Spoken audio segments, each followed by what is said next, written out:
আসসালামু আলাইকুম everyone, welcome back to my channel. আজকে আমি আপনাদের সাথে একটা কপার ব্ল্যাক কম্বিনেশনের আই লুক শেয়ার করতে যাচ্ছি। এই ধরনের আই লুক আপনারা যে কোনো ডিপ পার্টি মেকআপের সাথে করতে পারেন। যদি আপনারা কোনো ব্ল্যাক, গোল্ডেন বা রেড আউটফিট পরে থাকেন, সেই আউটফিটের সাথে এই আই লুকটা খুবই দারুণ মানাবে। অনেক আপুরাই আছেন যারা এরকম ডার্ক আই লুক পছন্দ করেন না, তারা আমার চ্যানেলে অন্যান্য সফট আই লুক টিউটোরিয়াল আছে, সেগুলো দেখে আসতে পারেন। যদি ভালো লেগে থাকে লাইক বাটনে ক্লিক করতে ভুলবেন না। তো চলুন আর দেরি না করে দেখে নেই এই আই লুকের ফুল টিউটোরিয়ালটি। তো আজকে আমি আমার ব্রাউজটা একটু ডার্ক করে করছি। সবসময় আমি একটু লাইট করেই করি, আজকে একটু ডিফারেন্টভাবে করে নিচ্ছি। আপনারা যদি এরকম ডার্ক আইব্রাউজ পছন্দ না করেন তাহলে আপনারা লাইটভাবে ফিল আপ করতে পারেন। আজকে বেজ হিসেবে আমি ব্যবহার করছি রেভলিউশনের হোয়াইট কনসিলারটি। অ্যান্ড হোয়াইট কনসিলার ব্যাপারে আমি এর আগেও এক টিউটোরিয়ালে আমি বলেছিলাম যে হোয়াইট কনসিলারের মাধ্যমে যে কোনো আইশ্যাডো কালার তার এক্স্যাক্ট যে কালার সেগুলো বোঝা যায়। তো এই জন্য আমি সবসময় হোয়াইট কনসিলারটাকে প্রেফার করি যখন আমি আই মেকআপ করে থাকি। বাট যাদের ডার্ক সার্কেলের সমস্যা আছে, একদম যাদের চোখ অনেক কালো ডার্ক সার্কেলের জন্য, আমি তাদেরকে বলবো যে প্রথমে আপনি আপনার ডার্ক সার্কেলটাকে আগে হাইড করে নিন কোনো কালার কারেক্টর কনসিলার দিয়ে, যেটা অ্যাকচুয়ালি অরেঞ্জ কালার। তারপরে আপনি হোয়াইট কালারের কনসিলারটা ইউজ করতে পারেন। এখন আমি কনসিলারটাকে সেট করে নিচ্ছি একটা লুজ পাউডার দিয়ে। এরপর রেভলিউশনের রক্সি কন্টিউর অ্যান্ড হাইলাইট প্যালেটটা থেকে একটা কন্টিউর শেডটা দিয়ে আমি ট্রানজিশন কালার হিসেবে আমার ক্রিজ এরিয়াতে একটা বড় ব্লেন্ডিং ব্রাশের সাহায্যে ভালোভাবে ব্লেন্ড করে নিচ্ছি। যেহেতু আমার আইস এরিয়াটা একটু চওড়া, সেক্ষেত্রে আমি একটু বড় দেখে ব্লেন্ডিং ব্রাশ নিয়েছি। যদি আপনাদের আইস এরিয়াটা একটু ছোট হয়ে থাকে তাহলে এত বড় ব্লেন্ডিং ব্রাশ নেবেন না, না হলে আইশ্যাডোগুলো ছড়িয়ে যেতে পারে। আমি এখন রেভলিউশনের ফরচুন ফেভার আইশ্যাডো প্যালেট থেকে জেড ব্ল্যাক এবং ডার্ক অ্যাশ কালারের আইশ্যাডো দুটা মিক্সড করে আমি আমার আইজের ক্রিজ এরিয়াতে ব্লেন্ড করে নিব।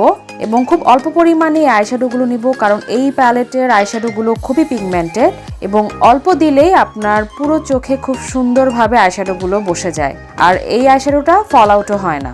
এরপর আমি সেম ব্লেন্ডিং ব্রাশের সাহায্যে ভালোভাবে ব্লেন্ড করে নিচ্ছি আইশ্যাডোটাকে এবং আমার আউটার কর্নারের দিকে আমি সেম ব্ল্যাক আইশ্যাডোটাকে অ্যাপ্লাই করে নিচ্ছি এবং সেটাকে ব্লেন্ড করে নিচ্ছি। এই প্যালেটটি রেভলিউশন ব্র্যান্ডের ওয়ান অফ দ্য বেস্ট একটা প্যালেট, কারণ এই প্যালেটটির সব কয়টি আইশ্যাডোগুলো খুবই পিগমেন্টেড।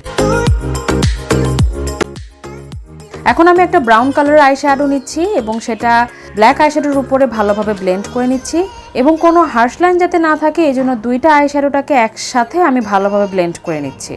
আমি সেমভাবে আউটার কর্নারে ভি শেপে ভালোভাবে ব্লেন্ড করে নিচ্ছি যাতে একটা স্মোক আউট লুক চলে আসে। এরপর আমি ব্ল্যাক আইশ্যাডোটাকে আমি আমার লোয়ার ল্যাশ লাইনে অ্যাপ্লাই করে নিচ্ছি।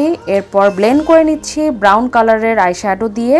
দুইটা কালার একসাথে ভালোভাবে ব্লেন্ড করে আমি আমার লোয়ার ল্যাশ লাইনেও একটা স্মোক আউট লুক ক্রিয়েট করে নিচ্ছি। ব্লেন্ডিং এর ক্ষেত্রে অনেক সময় আমাদের আইশ্যাডো কালারগুলো কমে যায়, তো এটা আপনারা দেখে নেবেন যে কোন আইশ্যাডো কালারটা ব্লেন্ডিং এর সময় কমে গিয়েছে, তখন আপনারা আবার এখানে অ্যাপ্লাই করবেন। যেমন এই জায়গাটা আমার মনে হচ্ছিল যে ব্ল্যাক আইশ্যাডোটা একটু কমে গিয়েছে, সেজন্য আমি আবার ব্ল্যাক আইশ্যাডোটাকে অ্যাপ্লাই করে নিয়েছিলাম লোয়ার ল্যাশ লাইন। এরপর আমি কাট ক্রিজ করে নিচ্ছি সেম রেভলিউশনের হোয়াইট কনসিলারটা দিয়ে।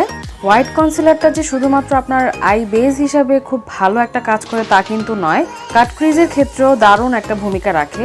কাট ক্রিজটা একদমই ফোকাস আনে এবং যখন আপনি কাট ক্রিজে কোনো আইশ্যাডো অ্যাপ্লাই করবেন সেটাকেও খুব সুন্দরভাবে ফোকাস দেয়।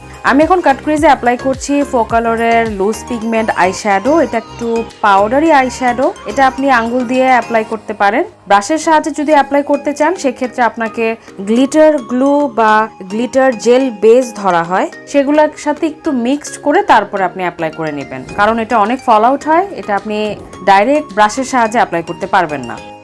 এরপর আমি আমার আউটার কর্নারে ব্ল্যাক এবং ব্রাউন কালার আইশ্যাডো দিয়ে একটু ভালোভাবে ব্লেন্ড করে নিচ্ছি যাতে একটা স্মোক আউট লুক চলে আসে এবং কাট ক্রিজে যে কপার কালারের আইশ্যাডোটা অ্যাপ্লাই করেছি সেটার সাথে অল্প একটু ব্লেন্ড করে নিচ্ছি। এখন আমি আমার ব্রাউ বোনটাকে একটু হাইলাইট করে নিচ্ছি এবং সেমভাবে আমি আমার আউটার কর্নারে যে ভি শেপে আইশ্যাডোগুলো অ্যাপ্লাই করেছি সেগুলোকে একটু ভালোভাবে ব্লেন্ড করে নিচ্ছি। এই ব্লেন্ডিংটা খুবই ইম্পর্টেন্ট, কারণ আমি অনেক দেখেছি যারা আউটার কর্নারে ব্লেন্ডিংটা সুন্দরভাবে করতে পারে না এবং যার কারণে কিন্তু আপনার চোখটা দেখতে এত বেশি ভালো দেখায় না। ব্লেন্ডিংটা খুবই ইম্পর্টেন্ট একটা আই লুকের ক্ষেত্রে। এরপর আমি আমার কাট ক্রিজে এবং আমার লোয়ার ল্যাশের ইনার কর্নার সাইডে কপার কালারের গ্লিটার অ্যাপ্লাই করে নিচ্ছি। আপনারা চাইলে এই গ্লিটারটা অ্যাভয়েড করতে পারেন, যেহেতু ম্যাটালিক আই শ্যাডো ব্যবহার করা হয়েছে এবং ম্যাটালিক আই শ্যাডোটা এমনিতেই অনেক বেশি গর্জিয়াস একটা লুক দেয়। এরপর আমি আমার ওয়াটার লাইনে অ্যাপ্লাই করছি রিমেলের নুট কাজল এবং আমি আমার ইনার কর্নার সাইডে একটু উইংস দেওয়ার জন্য অ্যাপ্লাই করছি আই ম্যাজিকের ব্ল্যাক জেল আইলাইনার। এরপর আমি টেকনিকের মেগা ল্যাশেস মাস্কারাটা দিয়ে একটু ভালোভাবে ভলিউম করে নিচ্ছি।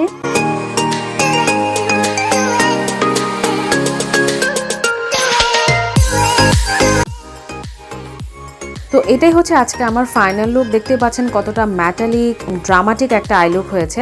আপনারা যারা এরকম আই লুক পছন্দ করেন তারা অবশ্যই এই আই লুকটা ট্রাই করবেন। এই আই লুকটা আপনারা যখন ব্ল্যাক, রেড অথবা গোল্ডেন আউটফিট পরবেন তার সাথে খুব দারুণ মানাবে। তবে অনেক আপুরাই থাকবেন হয়তোবা এরকম ব্ল্যাক কপার কম্বিনেশন আই লুকটা পছন্দ করবেন না, তারা অন্য কালার দিয়েও সেম টেকনিকে আই লুক করতে পারেন।